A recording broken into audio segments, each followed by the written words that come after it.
Hi Bob, thanks for agreeing to speak to us today. Just wondered if you could tell us why you've agreed to speak at the Festival of Resistance on the 16th and 17th of October in Nottingham. Well, my area of interest is the NHS. As a GP working in the National Health Service, over the last decade, I've become aware of the assault against the NHS. You can't not notice now the NHS struggling, getting an appointment for the GP. Waiting times are going up, yet there's hardly any discussion on mainstream media. And I endured the Labour Party conference. I made a special point of listening to Keir Starmer and John Ashworth, and they said absolutely nothing that alerts the public to the threat that's just round the corner, particularly with the health and care bill that's in Parliament at the moment. So why do you think the Festival of Resistance then is an important forum to join in with the discussion on these issues? Well, there's many great speakers, and I'm proud to be invited along to speak. I think this is one of the few forums there are there that is willing and brave enough to shout these very important truths and let the public become aware of what's going on. Because unfortunately, as I say, the political consensus is to allow the privatization to take place. The media aren't reporting it, and the Resistance Festival is a great outlet for getting this across to the public. So why do you say it's important then to resist NHS privatisation at this time? I mean, the theme of this conference is why resist now? So why are you saying we should resist the NHS privatisation at this moment in time? Well, the model the government are pushing us towards is the American model, which is going to be twice as expensive, either through taxation or personal cost, because people will have to take out private insurance to replace those services that are no longer covered by the NHS.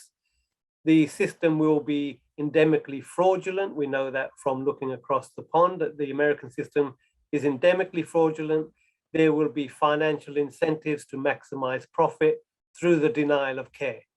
And the professions will be working in a corporate tyranny. They won't be able to put the patient's needs first. They have to put the corporate interest first.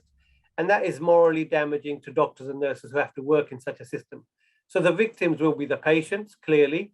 The taxpayer will be ripped off, and the people working to try and deliver the care will also be victims of this outrageous betrayal of the public interest. Do you think it's possible to stop this privatisation juggernaut? Well, you have to believe it is possible. Hope is there to give us the motivation to continue fighting. But I believe if there's a significant mass of public awareness, then we can stop this. It's the lack of awareness, it's the imposed silence and ignorance that our politicians and media, unfortunately, have been guilty of. If we can shatter and shed light into that darkness, then we have a chance. But we need a critical mass of informed and engaged and brave people to step forward and join the fight.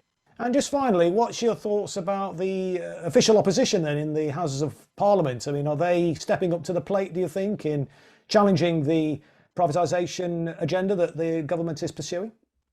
Absolutely not. So, unfortunately, the Labour Party's history on the NHS, certainly in the last few decades, has been atrocious.